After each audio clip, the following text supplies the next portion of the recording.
हम लोग अपनी जान को बचा सके, लोगों को बचा सके। एक साल में हमने इकट्ठे मिलकर लड़ाई लड़ी है प्रधानमंत्री जी के नेतृत्व में। आप सबने अपने आप को बचाने का प्रयास किया, मास्क लगातार पहनकर रखा। मंच पर भी आपने देखा सबने मास्क पहना, रणधीर जी बात करें तब भी मास्क पहन के कर रहे हैं। क्यों? क्योंकि एक दूसरे को हम संक्रमित ना करें। और अभी बचना है, अभी उतना आसान नहीं हुआ है, फिर से केसेस बढ़ने शुरू हो गए। इसलिए हम जितना अपने आप को बचाएंगे उतनी जान बच पाएगी। इसलिए मेरा आपसे निवेदन है कि मुंह को ढक कर रखें, डिस्टेंस बनाएं, हाथों को साफ करते रहें, क्योंकि जान है तो जहान है। जान सबसे ज्यादा जरूरी है। और आपको जानकर प्रसन्नता होगी कि मोदी जी ने जो कदम उठाए और राज्य में जो जयराम जी ने कदम उठाए, उसके कारण हमारे देश में पूरी दुनिया भर में जो सबसे कम मृत्यु दर जिन देशों में है, उसमें भारत एक देश है। ये मोदी जी के नेतृत्व में ही संभव हो पाया। इसके लिए भी मैं आप सबको और मोदी जी को बहुत बहुत धन्यवाद करता हूं।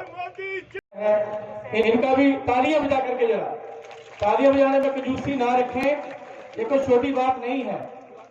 हमारे इस जिला बिलासपुर के उपाध्यक्ष और नमोल वार्ड से हमारे नवनिर्वाचित पार्षद श्री प्रेम सिंह ठाकुर जी मंच सम्मान प्राप्त करेंगे।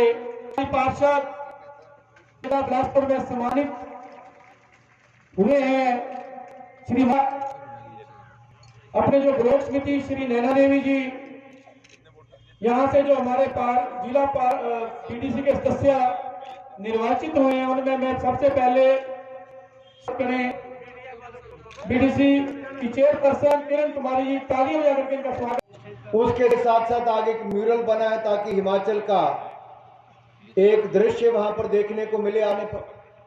कुल मिलाकर इन दोनों कामों पर लगभग 85 लाख रुपए खर्च करके आपको समर्पित किया गया है।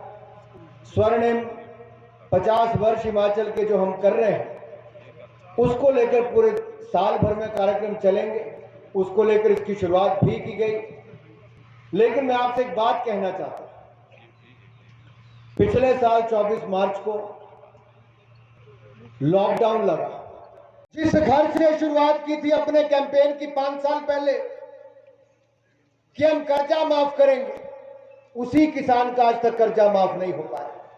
न मध्य प्रदेश में कर्जा माफ हुआ, न राजस्थान में कर्जा माफ हुआ, न छत्तीसगढ़ में हुआ।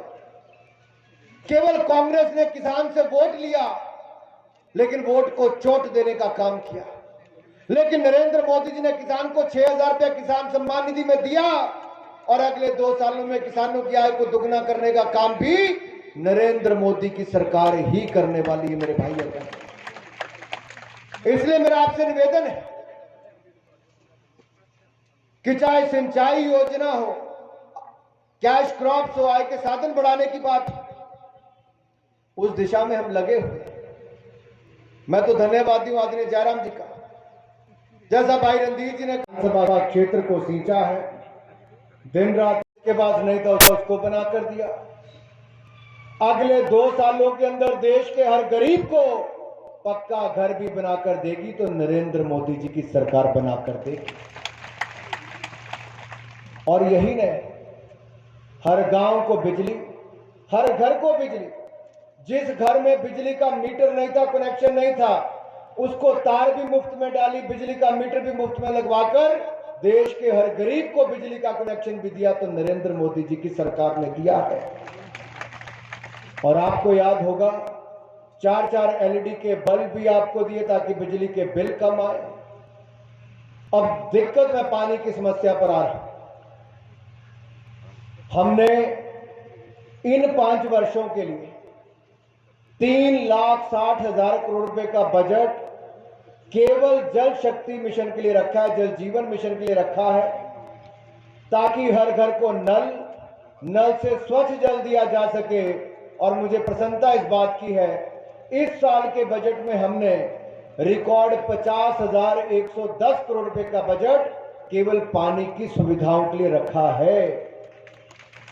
और उसमें से भी हिमाचल प्रदेश को दिल खोलकर पैसा दे ताकि पानी के बजट में कहीं कमी ना आए। पिछली बार भी रिकॉर्ड वाली चीन की सेना को जब हमारे सैनिक ने आंख में आंख दिखाकर कहा ये नया भारत मोदी का भारत है, इस पर जमीन पर कब्जा नहीं करने देंगे, जमीन पर कब्जा नहीं करने देंगे, तो चीन की सेना को उल्टे पांव भागना पड़ा, क्योंकि मोदी है तो मोदी है तो मोदी है तो भारतीय सेना है तो, क्योंकि भारतीय सेना मजबूत है और भारत में मजबूत नेतृत्व है, तो हिंदुस्तान आज सुरक्षित हाथों में। इसलिए मैं आपको कह सकता हूं, पूरी दुनिया भर में भाई और बहनों, दुनिया के बड़े बड़े देश, इटली हो, जर्मनी हो, जापान हो, अमेरिका हो, जिसने हमारे ऊपर अंग्रेजों ने राज 200 साल से ज्यादा किया, यूनाइटेड किंगडम हो, कनाडा, दुनिया के आज 85 देशों में हिंदुस्तान से कोविड वैक्सीन जा रही है। अगर सोनिया गांधी की सरकार होती तो इटली और इंग्लैंड से हाथ फैलाकर मांगती कि वैक्सीन दे दो। आज दुनिया के 85 देशों को मोदी सरकार वैक्सीन दे रही है मेरे भाई और बहन। अंतर है कि नहीं है? हम जब पिछले साल 24 मार्च को लॉकडाउन लगा तो एक भी मास्क नहीं बनाते थे, कोई पीपी किट नहीं बनाते थे, वेंटिलेटर नहीं बनाते थे। केवल 3 महीने के अंदर मोदी जी ने कहा आत्मनिर्भर भारत, आत्मनिर्भर भारत, आत्मनिर्भर भारत। 3 महीने के अंदर हमने अपनी ताकत दिखा दी हिंदुस्तान के लोगों ने। आज हम एक दिन में 5 लाख से ज्यादा पीपी किट बनाते हैं और दुनिया के सारे देशों को एक्सपोर्ट करने का काम हिंदुस्तान करता है मेरे भाई और बहनों।